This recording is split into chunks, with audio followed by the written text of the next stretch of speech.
ओम श्री गणेशाय नमः। ओम श्री सरस्वत्यै नमः। ओम श्री गुरुभ्यो नमः। समस्त जन कल्याणे निरतं करुणामयं नमामि चिन्मयं देवं सद्गुरुं ब्रह्मविद्वरम्। ओम वाङ् मे मनसि प्रतिष्ठिता मनो मे वाचि प्रतिष्ठितम् आविरावीत्मयेति वेदस्य माणिस्तः श्रुतं मे मा प्रहासी अनेनाधीतेन अहोरात्रान् संदधामि ऋतं वदिष्यामि सत्यं वदिष्यामि तन्मामवतु तद्वक्तारमवतु अवतु माम् अवतु वक्तारम् अवतु वक्तारम्। ओम शांति शांति शांति। ओम पूर्णमद पूर्णमिदं पूर्णात् पूर्णमुदच्यते पूर्णस्य पूर्णमादाय पूर्णमेवावशिष्यते। ओम शांति शांति शांति।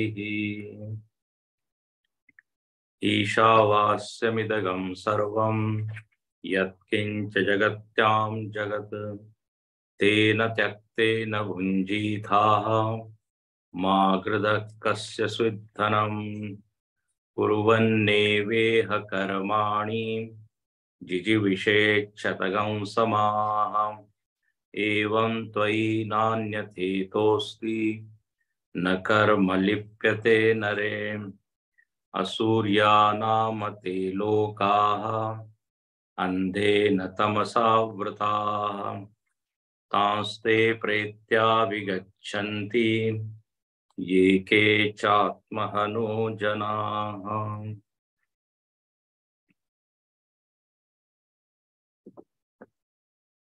द्विविधो हि वैदिको धर्मः प्रवृत्ति लक्षण निवृत्ति लक्षणश्च। कहते हैं मनुष्य जीवन के कल्याण के दो मार्ग है, प्रवृत्ति मार्ग और निवृत्ति मार्ग। इसी को कर्म मार्ग और ज्ञान मार्ग कहते हैं। कर्म मार्ग में ही उपासना को भी आप अंतर्भूत कर लीजिए, भक्ति या उपासना, क्योंकि कर्म योग जो है बिना भक्ति के होता नहीं। कर्मयोग का अर्थ हमने देखा कि भगवान के लिए हम जब करते हैं तो वो कर्मयोग होता है। तो जिसके जीवन में श्रद्धा भक्ति नहीं है वो कर्मयोग क्या करेगा। तो कर्मयोग में भक्ति भी ले लेनी चाहिए। तो ये दो विभाग है, कर्म मार्ग निवृत्ति मार्ग, ज्ञान मार्ग, प्रवृत्तिश्च निवृत्तिश्च।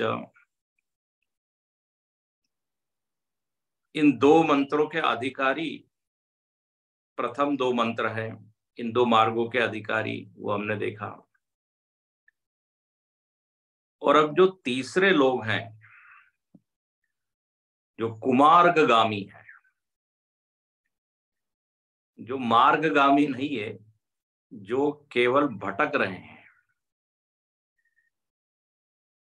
जो कोई एक यात्रा नहीं कर रहे हैं, गंतव्य पर नहीं पहुंच रहे हैं, बोले ऐसे लोग कौन हैं। तो उनका वर्णन अब ये तीसरे मंत्र में किया जा रहा है। असूर्या नाम ते लोकाहा, या लोक शब्द का अर्थ हमने किया था शरीराणी, जन्मानी। बोले वो ऐसे शरीर को प्राप्त होते हैं जिसमें दर्शन नहीं संभव है। जो लोग न कर्म मार्ग को मान रहे न ज्ञान मार्ग को, भटकते रहते हैं, वो इस मनुष्य जीवन का उपयोग नहीं करते। अंधेन तमसा वृता, इसका अर्थ हमने देखा था कि अविद्या के द्वारा उनकी बुद्धि पूरी तरह आवृत है, और इस कारण से अदर्शनात्मक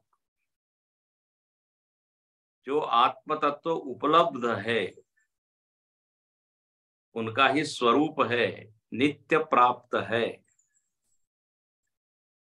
पूरे महिमा से वो चमक रहा है, लेकिन ऐसा होते हुए भी वो उसको मिस कर जाते हैं और अगला जन्म भी वो संभाल नहीं पाते। तांस्ते प्रेत्य, प्रेत्य मतलब प्र इत्य, इत्य मतलब जा करके, इण गतौ धातु से ये शब्द बना है प्रेत्य। जैसे प्रेत शब्द बनता है, प्रेत, प्रेत मतलब जो यहां से निकल गया, चला गया। तो प्रेत्य यहां से जा करके वो दुर्गति को ही प्राप्त होते हैं। ऐसे लोगों को श्रुति क्या कहती है? बोले ये आत्महत्यारे लोग हैं, इन्होंने आत्मा की हत्या कर दी। तो देखिए अब यहाँ इस पूरे मंत्र का भाव क्या है। तो यहाँ पर ये कहते हैं कि देखिए ये जो मनुष्य शरीर है ये बड़ा दुर्लभ है, और इस शरीर में आत्मदर्शन संभव है। तुलसीदास जी ने लिखा कि नर तनु भव बारिति बहु बेरो, सन्मुख मरुत अनुग्रह मेरो। भगवान श्री राम प्रजा को उपदेश कर रहे हैं, राम जी, और वो कहते हैं देखो ये नर देह जो है ये बेड़ा है, बेड़ा मतलब नाव है, नौका है। और देखो जब नौका चलती है और अनुकूल वायु बहे तो वो नाव की गति बड़ी अच्छी होती है, तेजी से चलती। तो कहते हैं सन्मुख मरुत अनुग्रह मेरो, मेरी जो कृपा है वही क्या है? अनुकूल वायु है, मरुत। और कर्णधार, कर्णधार सद्गुरु दृढ़ नावा, बहुत सुंदर पूरा रूपक बनाया है। बोले किसी के जीवन में भाग्य से कोई गुरु मिल गया, वो कौन है गुरु? कर्णधार, खेवैया। हम लोग भजन गाते हैं ना, भगवान मेरी नैया उस पार लगा देना। तो नैया तो ये शरीर मिल गया, अनुकूल हवा भी बह रही है, भगवान की कृपा भी है, और भगवान की कृपा से कर्णधार भी मिल गया, खेवैया, चलाने वाला। ये सब बड़ा दुर्लभ है, सब चीज मिलना। शरीर मिल गया लेकिन प्रतिकूलता है, जीवन मिल गया लेकिन कोई गुरु नहीं मिला, किसी के प्रति हमारा समर्पण का भाव ही नहीं बना। तो लिखते हैं कि दुर्लभ साज सुलभ करी पावा। अब ऐसे ये तीनों चीज होते हुए भी जो न तरे भव सागर, नर समाज असपाई, सो कृत निंदक मंदमती, आत्मा हन गति जाई। शरीर भी मिल गया, गुरु भी मिल गए, सब तरह से कृपा है, विवेक है, लेकिन फिर भी यदि हम आत्मदर्शन के लिए प्रयत्न नहीं करते तो बिल्कुल जो उपनिषद का शब्द है वही तुलसीदास जी ने भी लिख दिया। बोले आत्मा हन गति जाई, वो आत्महत्यारे की गति को प्राप्त करते हैं। उनको हम कहेंगे कि इन्होंने स्वयं को ही मार दिया। तो ये मनुष्य शरीर ऐसा है, इसमें संभव है आत्मदर्शन। कठोपनिषद में भी आता है कि गंधर्व लोक में और अन्य लोकों में ये आत्मदर्शन स्पष्ट नहीं होता। यथा दर्शे तथात्मनि यथा स्वप्ने तथा पितृलोके, पितरलोक इत्यादि में स्पष्ट नहीं है, ब्रह्मलोक में एकदम स्पष्ट आत्मज्ञान होता है। लेकिन लिखते हैं मनुष्य शरीर में भी ये स्पष्ट ज्ञान हो सकता है। अब ब्रह्मलोक में जाएंगे कि नहीं इसका क्या भरोसा। तो अभी जो नगद है ना, उस नगद चीज का फायदा ले मनुष्य शरीर। उधार का कोई भरोसा नहीं, कब मिलेगा कहाँ मिलेगा। तो श्रुति का आग्रह है कि अब ये स्वर्णिम अवसर है, इसका लाभ ले ले। स्वर्ग नरक अपवर्ग निसेनी, ये मनुष्य शरीर ऐसा है, तीनों जगह जाता है। स्वर्ग की ओर जाता है, गड़बड़ किया तो नरक में जाता है, और यदि हमने आत्मचिंतन श्रवण इत्यादि किया वेदांत का तो अपवर्ग मोक्ष। तो कहते हैं जिन लोगों की बुद्धि अज्ञान से अविद्या से आच्छादित है पूरी तरह, बोले वो लोग दुर्गति को प्राप्त करते हैं। कल हमने देखा था अविद्या दोषेण विद्यमानस्य आत्मनः तिरस्करणात्, बोले ये विद्यमान आत्मा का क्या कर देते हैं, तिरस्कार। और यही क्या है, हत्या है। देखो आत्महत्या के दो रूप है। एक तो जो सामान्य रूप से समाज में प्रचलित है, अपने शरीर को मार देना। लेकिन यहाँ पर हमारी टीका में लिखते हैं कि वो अर्थ यहाँ पे लागू नहीं होता, क्योंकि यहाँ पे प्रसंग चल रहा है अध्यात्म का, आत्म तत्व का। तो यहाँ आनंद गिरी जी टीका है, आपके पास शायद न हो, गीता प्रेस की पुस्तक में आनंद गिरी टीका नहीं है, लेकिन आनंद गिरी जी महाराज लिखते हैं कि उदर भेदिनो अध्यात्म अधिकारे प्रसंग अभावात। बोले यहाँ पर अध्यात्म का प्रकरण चल रहा है, यहाँ पर उदर भेद वाला जो आत्महत्या है, अपने शरीर को काट रहे हैं, मार रहे हैं, बोले वह अर्थ यहां नहीं लेना चाहिए। ये शब्द जरा डराने वाला है, आत्महत्या करते हैं। आत्महत्या तो हमको तो सीधा वही लगता है कि कोई फांसी के फंदे पे लटक गया, रेलवे की पटरी पे, वो अर्थ नहीं है। एक व्यक्ति आत्महत्या के लिए गया है, साथ में टिफिन लेके गया, ट्रेन लेट होती तो वो आत्महत्या का स्वरूप अलग है, उदर भेदिना।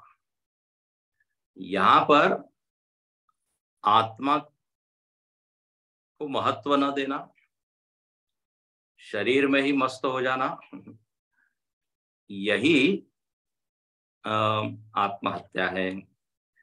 तो विद्यमान से आत्मा तिरस्करणा, प्रसंग देखना चाहिए। देखो शब्द एक ही होता है, लेकिन किस प्रसंग में क्या अर्थ लेना है, इसी के लिए हमको आचार्यों का अनुग्रह लगता है, गुरु परंपरा की आवश्यकता होती है। नहीं तो लोग सीधा इसको कोट कर देंगे, देखो आत्महत्यारे। अरे यहाँ पर वो अर्थ नहीं है। तो यहाँ लिखते हैं, और लिख अपने शंकर भाष्य में भाष्यकार लिखते हैं, विद्यमानस्य आत्मनः यत् कार्यम। आपके पास हो तो पेज 19 में शायद लिखा है, आपका मालूम नहीं कौन सा पेज है। तो अंतिम जो 2 लाइन है उसमें वर्णन करते हैं कि विद्यमानस्य आत्मनः यत् कार्यम फलम अजर अमरत्वादि संवेदन लक्षणम। बोले देखो, ये विद्यमान आत्मा को यदि आप जान लेंगे तो इसका फल क्या होगा? फलम, हमको ये ज्ञान होगा कि मैं अजर अमर हूं। अजर अमरत्वादि संवेदन लक्षण, संवेदनम लक्षणम मतलब उसका अनुभव, उसका ज्ञान। विद धातु से संवेदन शब्द बना है। वेदना, वेदना मतलब जानना, वेदना मतलब दर्द नहीं। तो जो चिंतन मनन श्रवण करेगा आत्मा का, उसका उसके जो है फल क्या होगा? तो बोले अजर अमर, मैं अजर अमर हूं। और जो ये नहीं करेगा उसके जीवन में क्या होगा? तो बोले तद हतस्य इव तिरोभूतम भवति। उसने तो समझ लीजिए आत्मा को मार दिया। मार दिया मतलब यहां लिखते हैं तिरोभूतम भवति। वो जो आत्मा का महिमा है, जो आपका महिमा है कि आप आनंद रूप है, शांत रूप है, व्यापक है, नित्य है, सर्व विकार रहित है, ये जो सुंदर सुंदर लक्षण स्वयं के हैं, उसका आनंद लेने में हम वंचित रह जाएंगे। तिरोभूता, कोई कितनी भी कीमती वस्तु पड़ी हो लेकिन अंधेरे में पड़ी हो तो वो उसके होने का कोई हमको आनंद या लाभ नहीं मिलेगा। तो अज्ञान से आत्मा का नाश नहीं होता, आत्मा केवल आवृत्त सी हो जाती है। इसलिए लिखते हैं तमसा वृता। गलत कर्म है, गलत दृष्टि है, उससे आत्मा का कुछ नुकसान होगा ऐसा नहीं, वो जीव का नुकसान होगा, उस मनुष्य का नुकसान होगा। तिरोभूतम भवति इति प्राकृताः अविद्वांसो जनाः आत्मा हन उच्यन्ते। बोले ऐसे कौन लोग हैं? तो बोले ये अविद्वान लोग हैं, मूढ़ लोग हैं, प्राकृत लोग हैं। वेदांतों में और अध्यात्म में ये शब्द खूब आता है, प्राकृत। प्राकृत और प्राकृत का उल्टा होता है Sanskrit. One who is cultured उसको कहते हैं संस्कृत। प्राकृत मतलब बिल्कुल रॉ, अनगढ़, जैसा प्रकृति ने बना दिया बस वैसा ही है, उसको कहते प्राकृत। अब हमको प्रकृति ने जैसा बनाया, यदि हम वैसे ही रहें तो न कुछ पढ़ेंगे, न लिखेंगे, न कुछ संस्कार एकत्रित करेंगे। जैसे जंगल में कोई पैदा हुआ, तो प्राकृत व्यक्ति में क्या है, विचार वो नहीं करता है, तो उसकी यह थोड़ी निंदा है, अविद्वान है, प्राकृता। और जो पहले जो 2 बताए वो संस्कृता। तो ऐसे ये प्राकृत अविद्वान लोगों को ही कहा गया है ये आत्महत्यारे हैं। इनको बढ़िया मौका मिला था, दे मिस द बोट। मनुष्यत्व मुमुक्षुत्व महापुरुष संश्रय दुर्लभम त्रयमेव देवानुग्रह हेतु। विवेक चूड़ामणि में प्रारंभ में ही कहा, मनुष्य शरीर मिला और सत्संग भी मिला, और फिर भी यदि हम प्रयत्न न करें तो बोले ये तो बड़ा दुर्भाग्य है। यहाँ पे लिख दिया आत्मा। और ऐसे इस आत्मा की ओर न देखने से परिणाम क्या होगा, इसकी फलश्रुति क्या है? तो कहते तेन ही, लास्ट लाइन देखिए, सबसे अंतिम, तेन ही आत्महनन दोषेण संसरंती ते। बोले ऐसे लोग आत्महत्या रूपी दोष के कारण संसरंती, वो क्या है, संसरण करते रहते हैं, एक जन्म से दूसरे जन्म, एक शरीर से दूसरे शरीर, यही इसका फल है। यहाँ पर आनंदगिरी टीका में बड़ा अच्छा लिखा, बोले अस्य आत्मघातस्य प्रायश्चित्त विधान अदर्शनात् संसरणम एवं फलम। कहते देखो, जब कोई अपराध हो जाता है ना, कोई पाप इत्यादि, तो व्यक्ति प्रायश्चित्त करता है। तो प्रायश्चित्त करने से वो जो फल है वो थोड़ा फल कम हो जाता है, या फल नष्ट भी हो सकता है, उसको वो दुष्परिणाम जो गलत फल है वो उससे वो बच सकता है। प्रायश्चित्त तो उसको करना पड़ेगा। यहाँ पे लिखते हैं कि ये आत्महत्या रूपी जो अपराध है, दोष है, बोले इसका कोई प्रायश्चित्त नहीं है। देखो कैसा लिखा, प्रायश्चित्त विधान अदर्शनात्, इसका कोई प्रायश्चित्त नहीं है, इसलिए उसको दंड तो भोगना पड़ेगा, उसको फल भोगना पड़ेगा। फल क्या है, ये संसरणम एवं, संसरण, पुनरअपि जननम पुनरअपि मरणम। तो देखिए प्रायश्चित्त नहीं है इसका, मतलब कितना भयानक अपराध है। बाकी अपराधों का तो प्रायश्चित्त करके हम बच सकते हैं, लेकिन ये यदि हमने नहीं किया तो चक्र से मुक्ति नहीं होगी, चक्र में जाना ही पड़ेगा।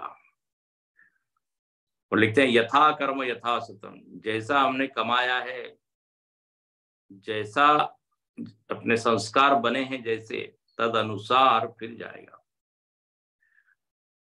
अच्छा, इसलिए यहाँ पर ये आत्महत्या हम न करें। अच्छा, और वो जो आत्महत्या है जो समाज में प्रचलित है वो तो बहुत ही भयानक है, उसको भी पाप माना गया है। क्योंकि देखिए हम वध कर रहे हैं, वध करना पाप है। अब वो दूसरे का वध करें या अपना वध करें, वध के कर्ता तो हो ही गए हम, तो कर्ता हो गए तो फिर भोक्ता भी होंगे। इसलिए आत्महत्या जो समाज में प्रचलित है, बोले उसको कभी ना करें। यहाँ टिप्पणीकार लिखते हैं कि ये जो समाज में प्रचलित आत्महत्या है वो क्या है, थोड़े अवैध मार्गेण प्राणास त्यजति इति यावत।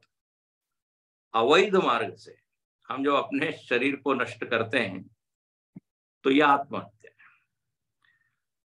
इसको प्रारब्ध पर छोड़ दीजिए, प्रारब्ध के अनुसार जब जाएगा जाएगा। शरीर को मार के एक और कर्तृत्व हम क्यों ओढ़े, क्यों उसके कर्ता बने?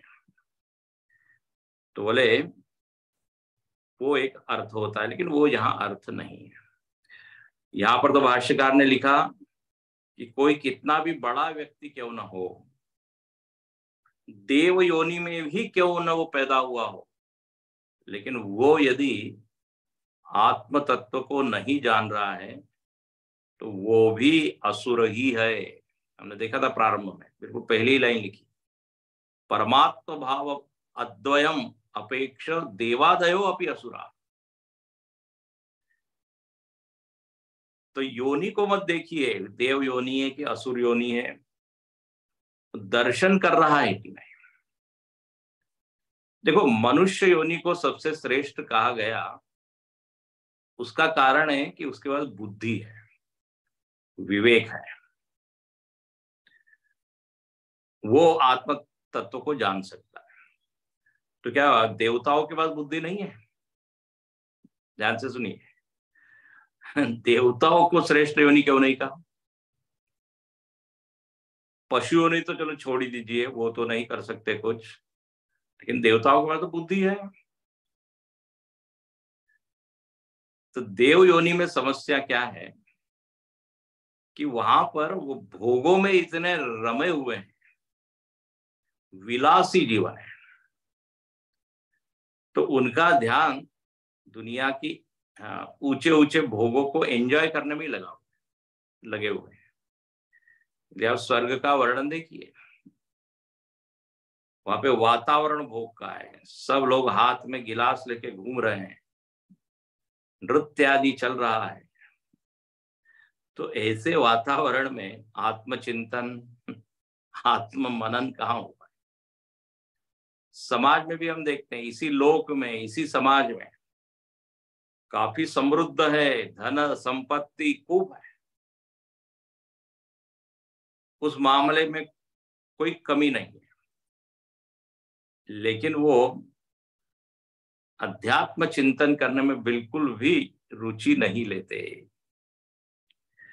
तो अब देखिए, श्रुति के अनुसार उनको आत्महत्यारी कहा जाएगा। इसी समाज में लोग हैं, उनको खाना पीना मजा करना यही जीवन का उद्देश्य।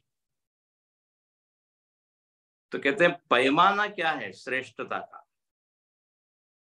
कि आप मुमुक्षु है कि नहीं, सत्य को जानना चाहते हैं कि नहीं, दैट इज द क्राइटेरिया। उसके ऊपर निर्धारण होगा कि वो योनि अच्छी है कि बुरी है।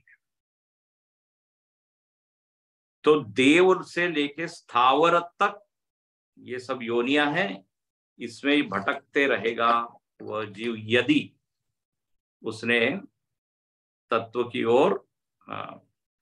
ओर जाने का प्रयास नहीं। देखो, 3 मंत्र में 3 प्रकार के लोग हो गए हैं, और तीनों की फलश्रुति हम देखिए। ये जो अविद्वान लोग हैं, इनकी फलश्रुति क्या है जीवन में? परिणाम संसरण। जो लोग कर्म योगी है, उनके जीवन में फल क्या है? तो बोले न लिप्यते, वो लोग लिप्त नहीं होते, कर्म इत्यादि के, फल इत्यादि के बंधन से अपने आप को मुक्त करते रहते हैं, शुद्ध करते रहते हैं। न लिप्यते, ये उनकी उपलब्धि है। और जो प्रथम मंत्र के अधिकारी है, जो उत्तम मुमुक्षु है, उनके जीवन में फल क्या है? तो बोले आत्मरमण, आत्मा के आनंद का भोग करते हैं, भुंजी था। तो जो मुमुक्षु है, जो सिद्ध बन जाते हैं, वो आत्मानंद को भोगते हैं। जो कर्म योगी है, उन्होंने ईश्वरार्पित भाव से किया, तो मन की गंदगी को हटा दिया, ये फल मिल गया। मन के स्तर को ऊंचा किया, चमकाया मन को। और जो ये दोनों ही नहीं कर पा रहे हैं, बोले वो तो बस भटक रहे हैं, संसरति। तो इस तरह 3 प्रकार के लोग, 3 प्रकार के फल। अब यहाँ पे चतुर्थ मंत्र में हम प्रवेश करते हैं। यहाँ पे भाष्य का फिर संगति लगाते हैं। देखो कितना बढ़िया है भाष्य, एकदम भाष्य की शैली से यदि आपका परिचय हो जाए तो आनंद और बढ़ जाता है। कहते हैं यस्य आत्मनो, पहली लाइन देखिए, यस्य आत्मनो हननात् अविद्वांस संसरति तद विपर्येण विद्वांस जना मुच्यन्ते। बोले देखो, जो अविद्वान लोग हैं वो संसरति, अभी अभी कहा,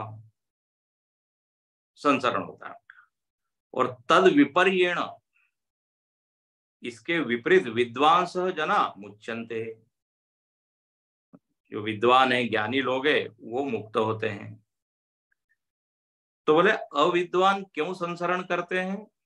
तो पहला शब्द देखिए, आत्मनो हननात्, आत्मा का हनन करने से। और हनन का अर्थ हमने देख लिया, उपेक्षा, तिरस्कार, उस ओर ध्यान ही नहीं देना। तो बोले आत्मना हननात् संसरति, विद्वान लोग ये नहीं करते, इसलिए मुच्यन्ते।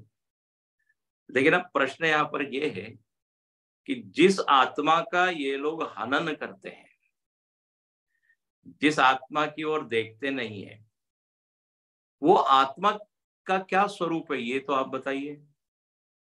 इसलिए अंतिम शब्द देखिए, विद्वांसो जना मुच्यन्ते ते न आत्महना, वो आत्मा हत्यारे नहीं है, लेकिन जिस आत्मा को उन्होंने जाना विद्वान लोगों ने, तत्कीदृशम आत्मतत्वम, अगला शब्द, वो आत्म तत्व किस तरह का है, उसका क्या स्वरूप है, उसकी क्या महिमा है, कि जिसको जान के विद्वान लोग तो आनंद लेते हैं, जीवन जीते ही मुक्त हो जाते हैं।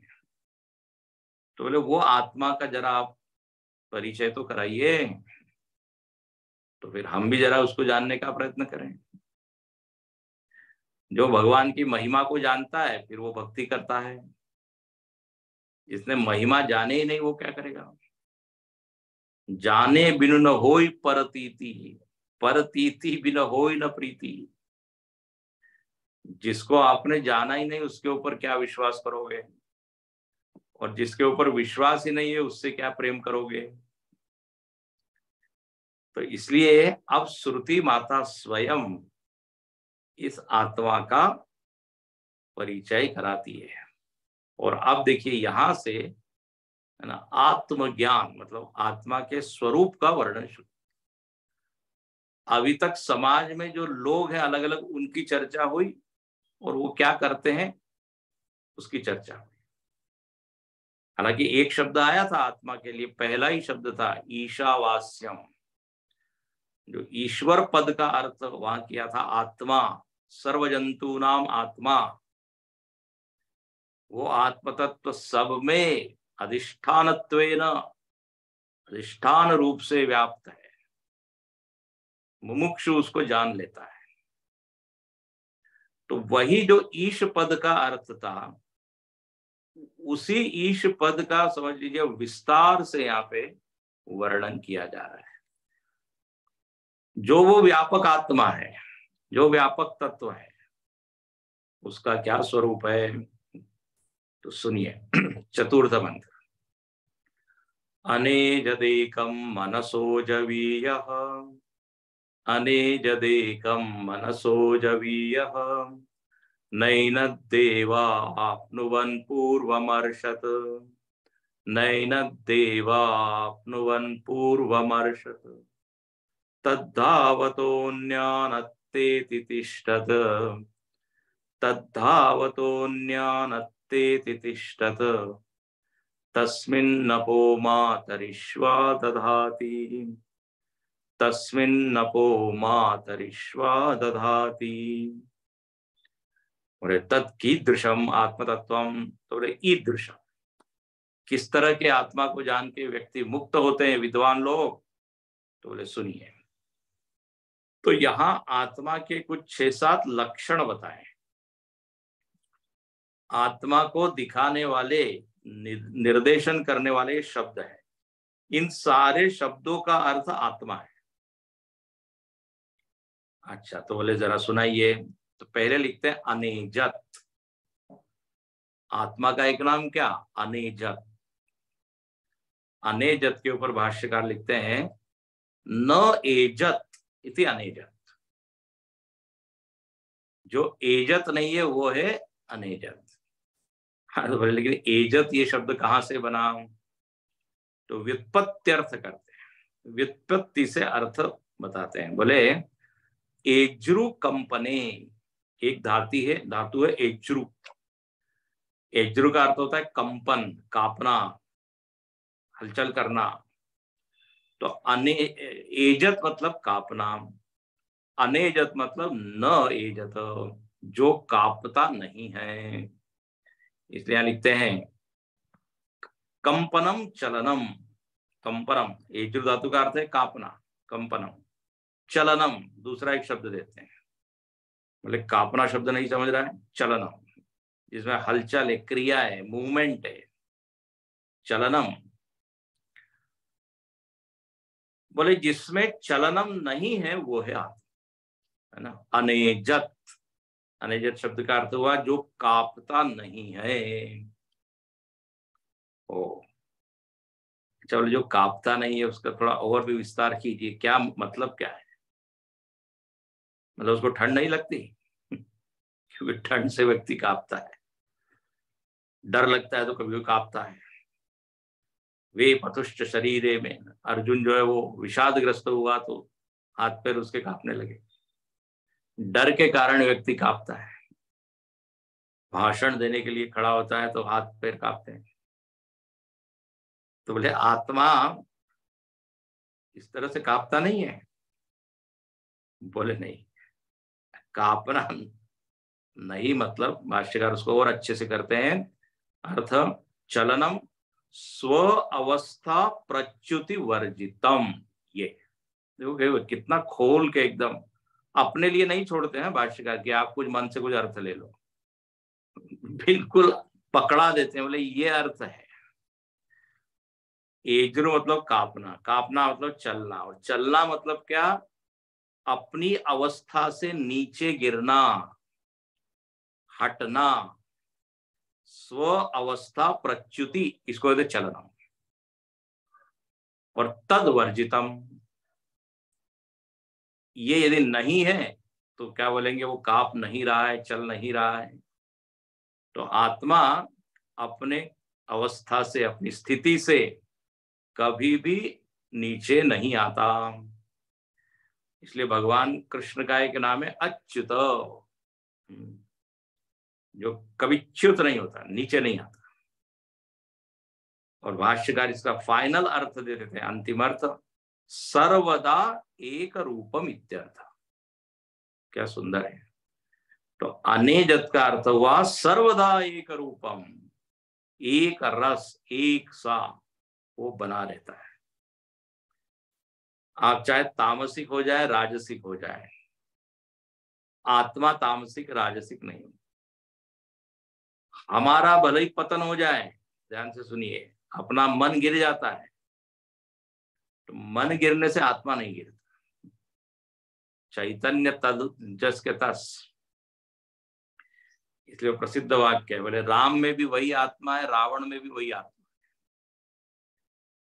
चाहे कोई कितना ही पापी हो, अत्याचारी हो, दुराचारी हो, आत्म तत्व उतना ही शुद्ध है। तो सर्वदा एक रूपम, जिसमें कुछ क्रिया हलचल नहीं है। अनेजत पहला शब्द है, कोई इसमें विकार नहीं है। देखो, एक अवस्था से दूसरी अवस्था में जाना उसको कहते हैं विकार। आत्मा कहता है निर्विकार। शरीर में षड विकार है, मन में षड विकार है, जगत में ऐसी कोई चीज नहीं है जो विकृत ना हो। हर परिस्थिति बदल रही है, बाह्य परिस्थिति, आंतरिक स्थिति, सर्वदा एक रूपम कहाँ है? अच्छा, लेकिन कोई कहेगा हमको भी तो यही अनुभव हो रहा है, हम भी बदल रहे हैं, हम भी बदल रहे हैं। अरे वहां हम का अर्थ आत्मा नहीं होता, हम का अर्थ हमारा मन, बुद्धि इत्यादि। डेफिनेटली वो तो बदल रहा है। लोग कहते हैं मैंने जाने का निश्चय किया था, मन बदल लिया, I have change my mind. अंग्रेजी में ऐसा बोलते हैं, I have change my mind. दूसरे व्यक्ति ने किया, now is it working properly? आपने मन बदल लिया। जैसे एक कार का टायर बदल लेते हैं, मोबाइल बदल लेते हैं, तो फिर ठीक से काम करता है। तो क्या बोले ऐसा आपका मन ठीक काम कर रहा है? तो मन बदलना मतलब क्या? एक क्षण में वो कुछ सोचा, दूसरे क्षण एकदम उसके विरुद्ध सोच। तो ऐसा चल विचल मन, वो सर्वदा एक रूपम नहीं। तो अनेजदेकम, अनेजत ये शब्द की व्याख्या हुई कि जो अपरिवर्तनशील, सर्वदा एक रूप, जैसा कल था वैसे ही आज है, और जैसा आज है वैसे ही कल रहेगा, एक रूप। कई लोगों को लगता है कि साधना करने से आत्मा चमकने लगेगा, जैसे बर्तन को साफ करते हैं पाउडर से, ऐसे ही साधना से आत्मा चमकेगी। आत्मा नहीं चमकेगी, मन जरूर चमक जाएगा, अंतःकरण चमकेगा। यहाँ लिखा है सर्वदा एक रूप। अच्छा, दूसरा शब्द आत्मा के लिए लिखा एकम, अनेजदेकम। अब एकम वो आत्मा एक है। अच्छा, अब एक के ऊपर क्या भाष्य लिखते हैं, केवल एक ही शब्द डाला उन्होंने, तच्च एकम सर्वभूतेषु, सारे भूतों में वो एक है। ध्यान से सुनिए, आत्मा एक है, स्पष्ट श्रुति कह रही है। ये आत्मा को हम बहुवचन बना लेते हैं। सम्मुख बैठी हुई सभी आत्माओं को मेरा नमस्कार। कई बार हाँ, कोई कार्यक्रम होते तो उसमें पवित्र आत्माओं को नमस्कार। ये आत्मा एक है सर्वभूतेषु, जीव अनेक है।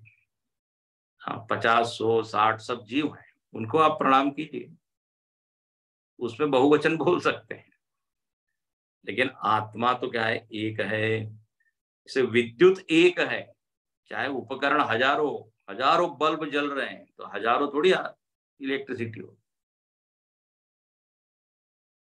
यहां लिखते हैं एकम, और एकम शब्द बड़ा अच्छा है। संस्कृत में एकम शब्द का अर्थ होता है एति गच्छति, सर्वत्र। जो सब में गया हुआ है उसको कहते हैं एक। कितना अच्छा अर्थ है। एति, एति मतलब गच्छति। कुत्र गच्छति, सर्वेषु भूतेषु। इसलिए भाष्यकार लिखते हैं सर्वेषु भूतेषु एकम, सारे भूतों में आत्म चेतना एक है। देखो जैसे एक की संख्या होती है ना, डिजिट 1, नंबर 1, तो ये एक नंबर सारे नंबरों में व्याप्त है। 2, 3, 4, 5 सब में एक है कि नहीं? एक के बिना कोई संख्या नहीं हो सकती। इसलिए जब नाम की महिमा कहते हैं तो राम नाम एक अंक है, सब साधन है शून्य। अंक गए कछु हाथ नहीं, वही शून्य के शून्य। बड़ा सुंदर है। बड़े राम ही वो एक है जिसके कारण सारी साधना सफल होती है, सारे जीव जी रहे हैं।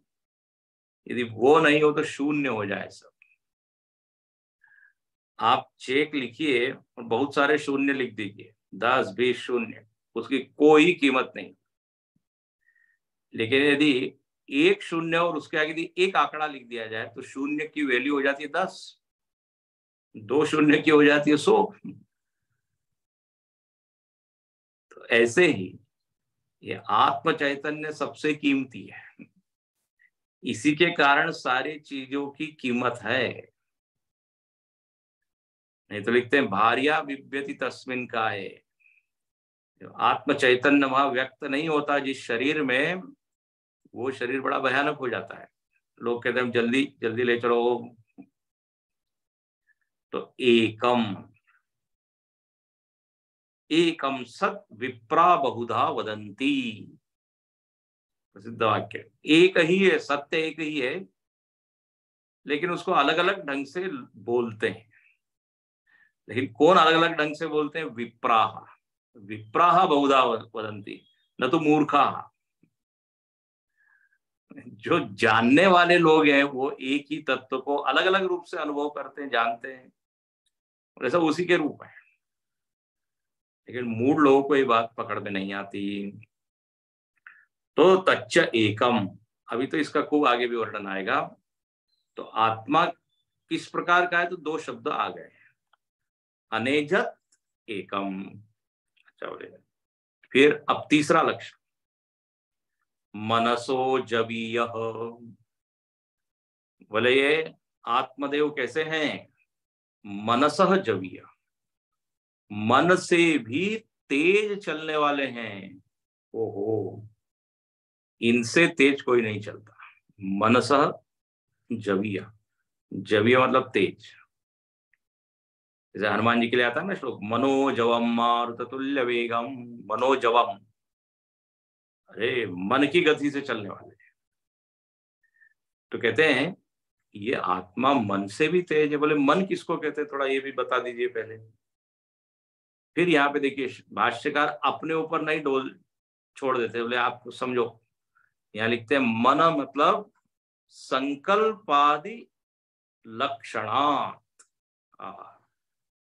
बोले मन मतलब जिसमें संकल्प विकल्प है, बिल्कुल अपना परिचित मन, भागने वाला मन, चंचल मन, संकल्प आदि, आदि में सब ले लीजिए, जो सोचता भी है, जो गुस्सा भी होता है, जो द्वेष भी करता है, राग करता है, श्रद्धा करता है, धीर, वीर, तृतीय में लिखा है काम संकल्प संदेहो श्रद्धा श्रद्धे तृतीय तरे धीर धीर भीर इत्येवमादीना। ये सब मन की वृत्तियों के नाम है। तो मन क्या है, वृत्त्यात्मक है, वृत्ति रूप है। Mind is always experienced in the form of what, thoughts, thought modification इसको। तो बोले ये मन जो एक क्षण भी स्थिर नहीं हो रहा है, उससे भी तेज संकल्पादि लक्षण।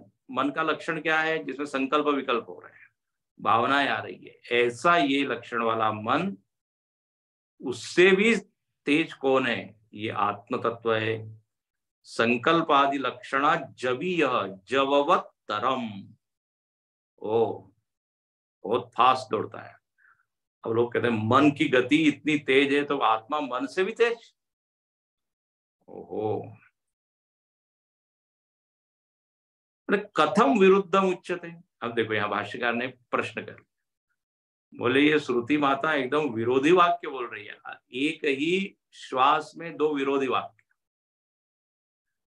तभी तो गड़बड़ होती है ना, कंफ्यूजन हमको होता है। बोले क्या विरोध हो गया, तो कहा अभी तो आपने बोला अनेजत, जो चलता नहीं हिलता नहीं, हाँ, ध्रुवम निश्चलम, भाष्यकार लिखते हैं कथम विरुद्धम उच्यते ध्रुवम निश्चलम इदम मनसो जवीय इति च। अभी अभी कहा कि आत्मतत्व बिल्कुल स्थिर है, कूटस्थमचलम ध्रुवम, और तुरंत श्रुति कह देती है, बोले मन से तेज चल रहा है। बोले आप पहले पक्का कर लीजिए, आप क्या कहना चाहते, चलता है कि नहीं चलता है?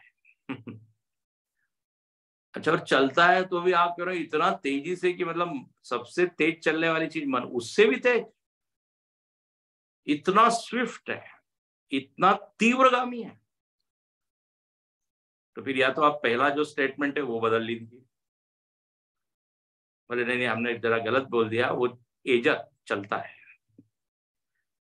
तो फिर एडिट कीजिए। या फिर ये मनसो जवीय वाला जो वाक्य है, इसको ड्रॉप कीजिए। एट ए टाइम दो विरोधी चीज कैसी हो सकती? तो देखो ये प्रश्न है, ध्रुवम निश्चलम और मनसो जवीय। तो यहाँ भाष्यकार कहते हैं नैष दोष, भले ये दोष नहीं है। क्या दोष नहीं, स्पष्ट तो दिख रहा है। अरे बोले विचार जरा कीजिए, विचार की कमी है, श्रुति के प्रकाश में विचार कीजिए, तो आपको ये दोनों अर्थ ठीक मालूम पड़ेंगे। बोले क्या विचार करें, तो देखो अगली पंक्ति लिखते हैं भाष्यकार, निरुपाधि उपाधि मत्वेन उपपत्ते। बोले ये दोनों वाक्य उपपत्ते है।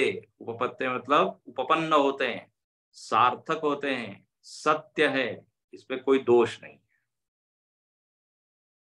बोले आप सिद्ध कीजिए, तो बोले बात ऐसी है, एक आत्मा का निरूपाधिक रूप है और दूसरा आत्मा का सोपाधिक रूप है। तो उपाधि भेद के कारण ये लक्षण भेद हो गए। तो इसमें गलत कुछ नहीं है, केवल देखने की दृष्टि आपको बदलनी है। जैसे भक्ति की भाषा में भगवान के लिए कहा गया, जाकी रही भावना जैसी प्रभु मूरत देखी तिन तैसी, है ना। जब ईश्वर पद की व्याख्या हमने की थी तो वहां एक बात कही थी, सोपाधिक और निरुपाधिक। तो सोपाधिक में हमने कहा था अलग अलग संदर्भ से उसी तत्व के अलग अलग नाम हो जाते हैं। अंतःकरण के संदर्भ में उस भगवान को अंतर्यामी कह देते हैं। फल की दृष्टि से उसी परमात्मा को फलदाता कहते हैं। कर्ता की दृष्टि से वो महाकर्ता है, सृष्टि करता है। कर्ता के संदर्भ में क्या करता है, क्या करता है, यदि हमने किसी ने पूछा तो क्या बोलेंगे, सृष्टि को करने वाला है। अब देखिए उपाधियां अनेक हो गई तो उससे उसका लक्षण अलग हो गया। तो कर्माध्यक्ष भी है, फलदाता भी है, अंतर्यामी भी है और मारने वाला भी है। दुष्ट लोगों के संदर्भ से मारने वाला है, वृत्तियों के संदर्भ में देखें तो साक्षी भी है, दृष्टा मात्र है। तो ऐसे ही यहां पर निरुपाधिक रूप से वो कैसा है, न चलनम एकम। लेकिन उपाधि के दृष्टि देखेंगे तो एकदम विरुद्ध लक्षण दिखाई देंगे। अब यहां से विरुद्ध है, स्व अवस्था प्रच्युत वर्जितम है, वही एकदम कैसा हो गया, मन की उपाधि से इतना फास्ट भागने वाला दिखाई देगा।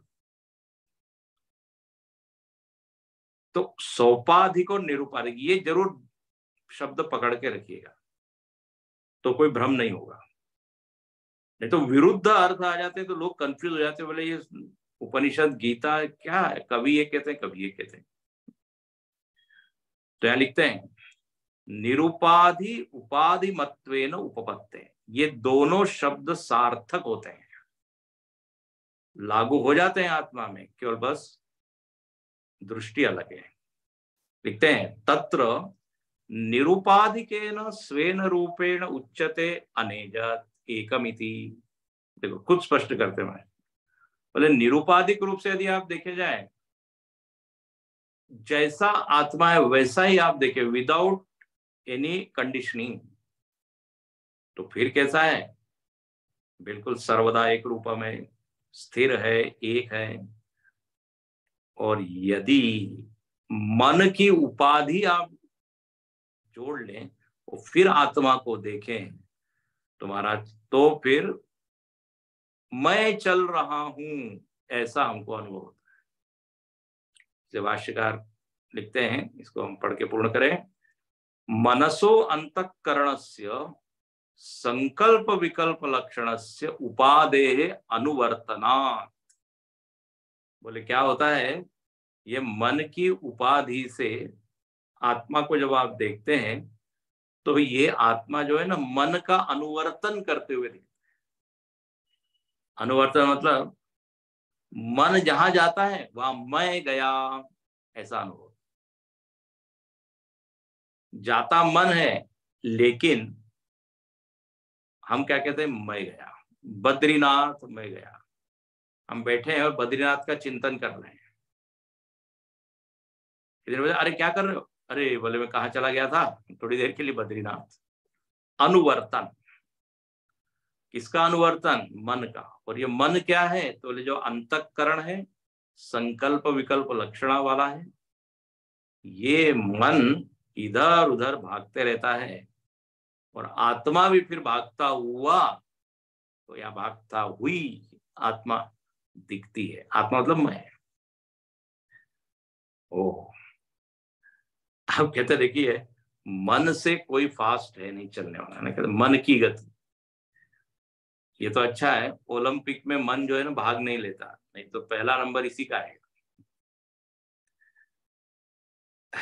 शरीर चलता है, इंद्रिया चलती है, उससे फास्ट कौन चलता है, मन। एक व्यक्ति कह रहा है मैं अभी जरा जा रहा हूँ, कहाँ जा रहा हूँ, बोले दिल्ली जा रहा हूँ। बोले आपसे पहले मैं जा सकता हूँ। वो जब तक तैयारी कर रहा है तब तक तो मन से पहुंच भी गया दिल्ली। तो ऐसा तीव्रगामी द्रुतगामी,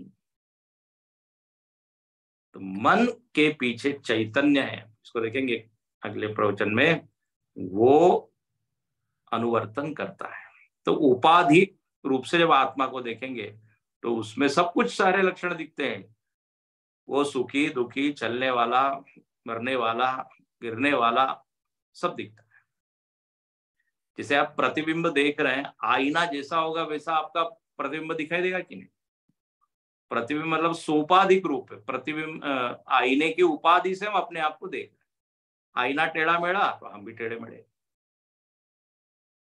ऐसा यहाँ वर्णन है, बहुत सुंदर वर्णन है। कल अब अगली कक्षा में देखेंगे। हरिओम। अब एक आपको ओम पूर्णमद पूर्णमिदं पूर्णात् पूर्णमुदच्यते पूर्णस्य पूर्णमादाय पूर्णमेवावशिष्यते। ओम शांति शांति शांति। हरि ओम। श्री गुरुभ्यो नमः। हरि ओम।